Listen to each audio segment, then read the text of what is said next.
देखिए तो Begusarai block classes में आप सभी लोगों का वेलकम रहेगा, स्वागत रहेगा। और एक्चुअली अभी हम इस चैनल पे थोड़ा सा प्रॉपर तरीके से वीडियो लोड नहीं कर पा रहे हैं, क्लास ले नहीं पा रहे हैं। कुछ दिन के बाद इसमें एक फिक्स टाइम करेंगे और उस टाइम में हम इस पर लाइव आया करेंगे। तो फिलहाल आज हम चल रहे हैं ये फिजिक्स, ये अभी फिजिक्स लेंगे और ये फिजिक्स में भी हम पढ़ाएंगे ये क्लास 10 का, क्लास 10। और इसमें अभी हम ये टॉपिक का ये लेंगे, factor affecting the resistance, factor affecting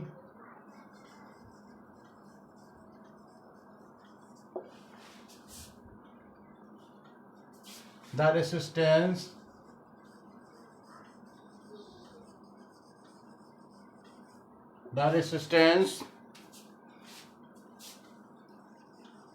of a conductor,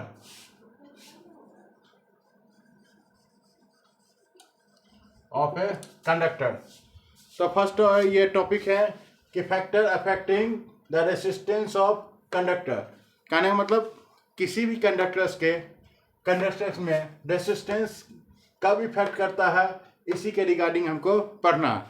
तो अब रेसिस्टेंस का क्या इफेक्ट पड़ेगा किसी भी कंडक्टर में, तो सबसे पहला पॉइंट क्या इफेक्ट पड़ेगा, length of the wire, length of the wire. Second देखिए, अगर ये पहला लेंथ ऑफ द वायर कहिए या conductor, next cross sectional area, area of cross section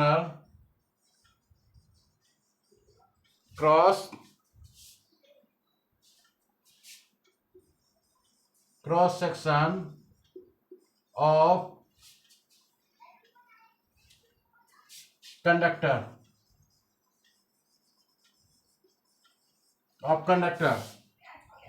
and third one is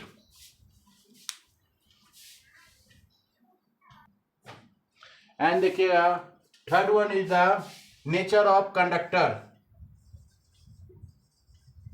ये nature of conductor,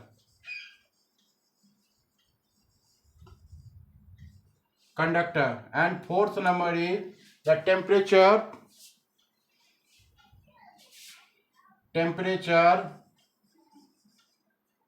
of conductor.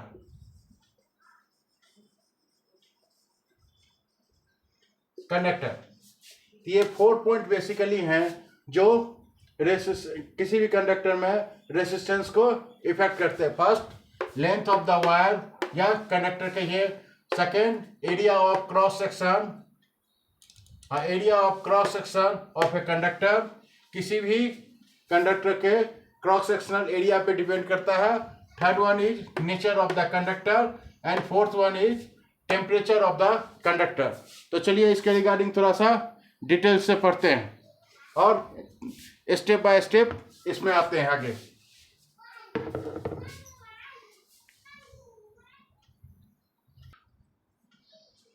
तो चलिए सबसे पहले हम चर्चा करते हैं लेंथ ऑफ द वायर और कंडक्टर। तो कहने का मतलब कहता है if the length of the wire is too long then resistance will increase. अगर देखिए वायर का लेंथ, ये देखिए ये आपका वायर है, इसका लेंथ अगर इतना, ये ए बी, और एक वायर है जिसका लेंथ इतना, ये सी डी।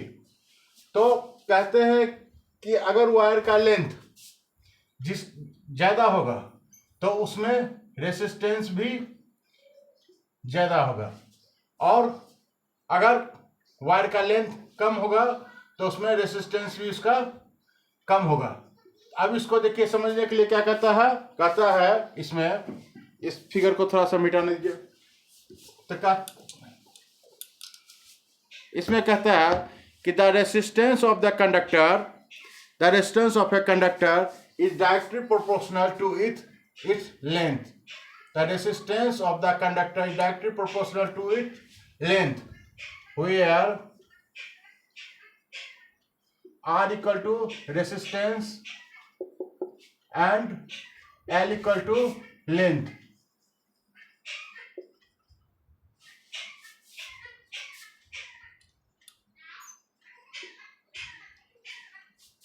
ये देखिए, तो ये R इक्वल टू रेजिस्टेंस कहता है resistance is directly proportional to its length of the conductor.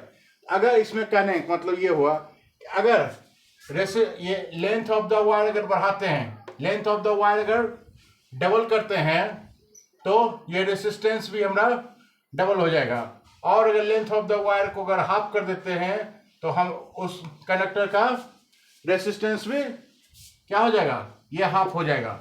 तो इसमें यही है इसका। आप डिफिनीशन चाहे तो आप लिख सकते हैं, डिफिनीशन लिखने के लिए लिख सकते हैं the resistance of a conductor is directly proportional to length of the wire और conductor.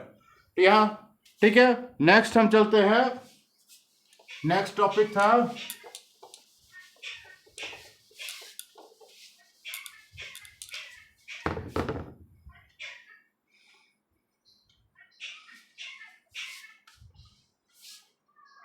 Point number 2, cross section area. Cross section area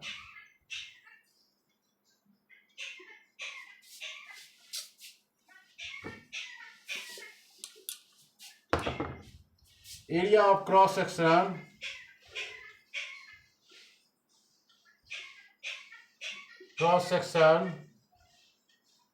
of conductor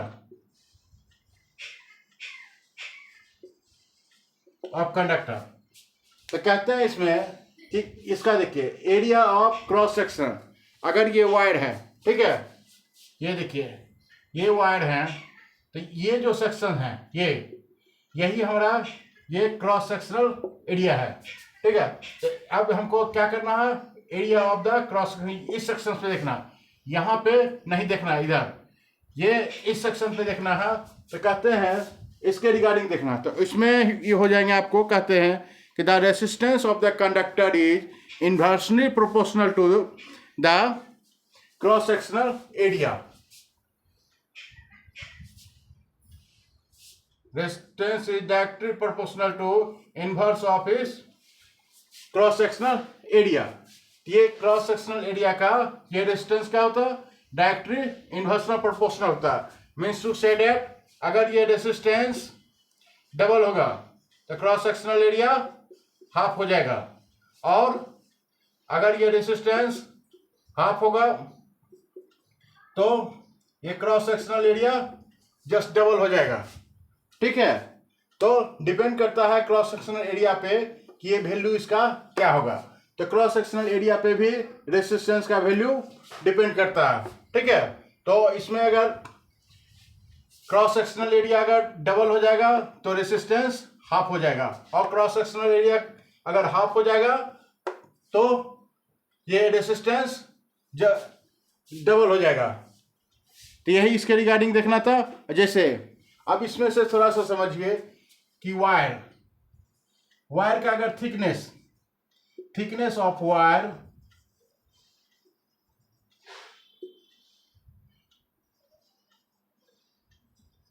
देखिए, वायर का थिकनेस अगर लो होगा, ठीक है, तो इसमें रेसिस्टेंस भी क्या होगा, एकदम लो होगा। और थिकनेस अगर थिकनेस हाई होता है, ज्यादा मोटा है, तो ये रेसिस्टेंस क्या हो जाएगा, रेसिस्टेंस भी इसमें हाई हो जाएगा। तो डिपेंड करता है क्रॉस सेक्शनल एरिया पर कि अगर वायर ज्यादा मोटा है तो इसमें रेसिस्टेंस ज्यादा होगा, और वायर में अगर वायर पतला ज्यादा है तो रेसिस्टेंस उसमें कम होगा। आगे चलते हैं नेक्स्ट पॉइंट। पापा, हाँ, पानी P low.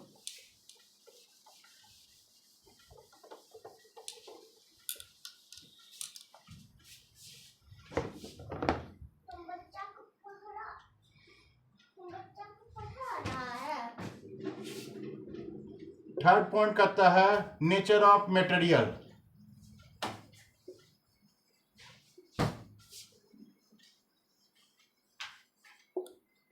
Nature of material, तो नेचर ऑफ मटेरियल्स में कहता है, यहां देखिए कि कोई भी मेटल लेते हैं, चाहे मेटल ये देखिए, ये कॉपर का मेटल ले या एल्युमिनियम ले या सिल्वर ले, ठीक है, ये सभी का प्रॉपर्टीज डिफरेंट डिफरेंट है। एल्युमिनियम में रेसिस्टेंस सबसे ज़्यादा होगा, कॉपर में उससे कम रेसिस्टेंस होता है और सिल्वर में सबसे कम होता है resistance.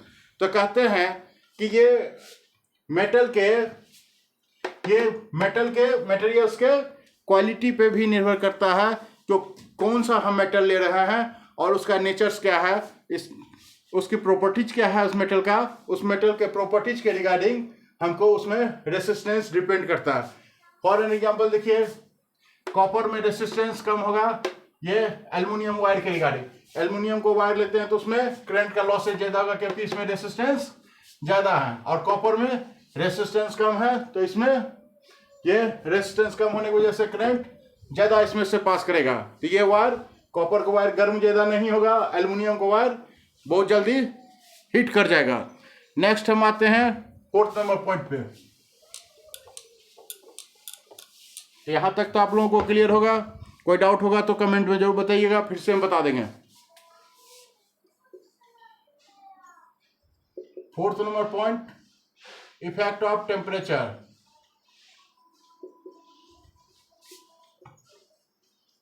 Effect of temperature, effect of temperature से आता है बात कि अब देखिए टेम्परेचर्स का इस पे क्या इफेक्ट पड़ता है। तो कहता है कि रेसिस्टेंस, देखिए अगर किसी भी मेटल्स में रेसिस्टेंस ज़्यादा होगा, ये अगर ये वायर है, ये मेटल है, ये भी अगर इसमें रेसिस्टेंस ज़्यादा होगा तो अगर यहाँ से देखिए रेसिस्टेंस हाई होगा, तो अगर रेसिस्टेंस हाई होगा तो ये हीट भी जल्द करेगा, इसमें टेम्परेचर भी क्या हो जाएगा, हाई हो जाएगा। हीट मीन्स यहाँ से टेम्परेचर बोलिए या हीट। अगर रेसिस्टेंस देखिए, ये रेसिस्टेंस अगर लो होगा और रेसिस्टेंस इसका हाई होगा या लो होगा मेटल का, ये डिपेंड कॉपर वायर में ये करता है कि ये वायर का नेचर्स क्या है, कॉपर क्या है या एल्युमिनियम का है। अगर रेसिस्टेंस इसमें लो होगा तो टेम्परेचर इसमें ऑटोमेटिकली लो हो जाएगा, क्योंकि देखिए कहते हैं कि वायर से जब करंट फॉलो करता है तो रेसिस्टेंस होता है, और रेसिस्टेंस ज़्यादा होता है तो वायर हीट भी जल्दी करता है, और अगर रेसिस्टेंस कम होता है तो वायर हीट कम करता है, और हीट अगर कम करेगा तो वायर में हमें टेम्परेचर बहुत कम महसूस होगा। तो इसलिए इसको यहाँ चलते हैं। नेक्स्ट हम यहाँ तक कंप्लीट है, कोई डाउट होगा तो पूछिएगा जरूर। नेक्स्ट आते हैं टॉपिक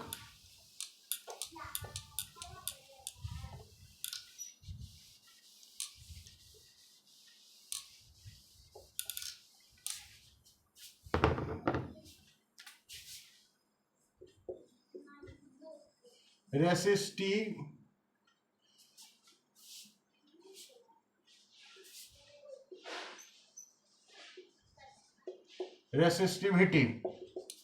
अब हमको नेक्स्ट टॉपिक पढ़ना है रेसिस्टिविटी। तो रेसिस्टिविटी पढ़ने के लिए हम अभी हमने दो थ्योरम देखे। First length of the wire, length of the wire के रिगार्डिंग हमने फर्स्ट टर्म में क्या देखे, R is directly proportional to L, ये इक्वेशन फर्स्ट था। और दूसरा हमने क्या देखे, क्रॉस सेक्शनल के regarding, R is directly proportional, resistance is directly proportional to cross sectional area, ठीक है। तो यहाँ देखिए दो इक्वेशन हमको मिला था। अब इसमें से देखिए from equation first and second, from first and second we get R is directly proportional to L by A। यहाँ पे L by A, यहाँ से आप लिख सकते हैं where R equal to resistance R is resistance, L equal to length, and A equal to cross sectional area.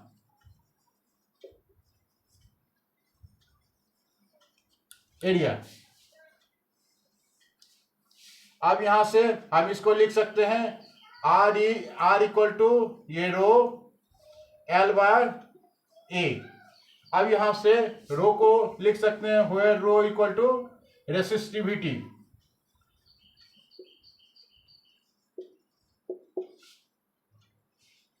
Row equal to resistivity. अब देखिए हम रेसिस्टिविटी के रिगार्डिंग ये जो कि ये कांस्टेंट है, ये रेसिस्टिविटी हमने लिए, लेकिन ये रो। अब यहां से हमको क्या निकालना था रेसिस्टिविटी को, तो इसको क्रॉस मल्टीप्लिकेशन कर देंगे, A into R equal to rho into L. तो rho equal to A R by L.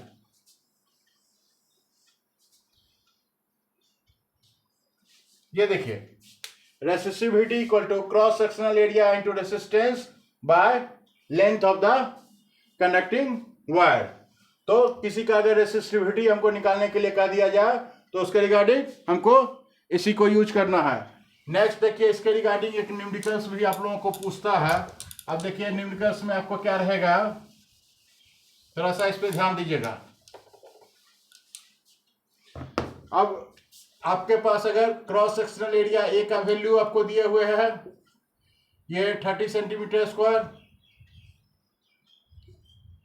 And R equal to 5 ohm and length of the wire equal to 8 centimetre, then find out rho equal to what. तो rho equal to लिखेंगे ए R by L. यहां से ए का value ये 30 into resistance 5 ohm by length 8। यहां से इसको cut कर देंगे 4 ये 15 75 बाय 4 ये इसका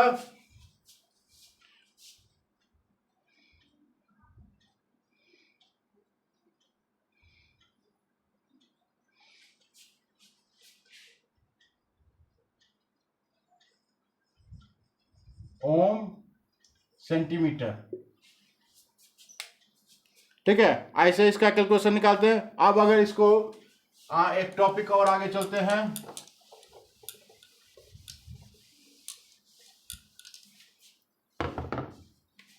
ये एसआई यूनिट के रिगार्डिंग एसआई यूनिट निकालने के लिए rho equal to A into R by L. तो यहां देखिए क्रॉस सेक्शनल एरिया ये मीटर स्क्वायर इंटू ये ओम और ये लेंथ मीटर में, ये मीटर कट गया, कितना बचा ये ओम मीटर। तो इसको क्या लिख सकते हैं ओम मीटर। ठीक है, तो इसका एसआई यूनिट ओम मीटर होगा। तो चलिए आज हम यहीं तक रहने देते हैं, फिर नेक्स्ट क्लास में फिर मिलते हैं तब। और उन लोगों से भी वीडियो शेयर करते रहिए, अपने दोस्तों के साथ सभी ग्रुप में इसको वीडियो को शेयर करना ना भूलें। फिर मिलते हैं अगले क्लास में, तब तक के लिए बाय बाय।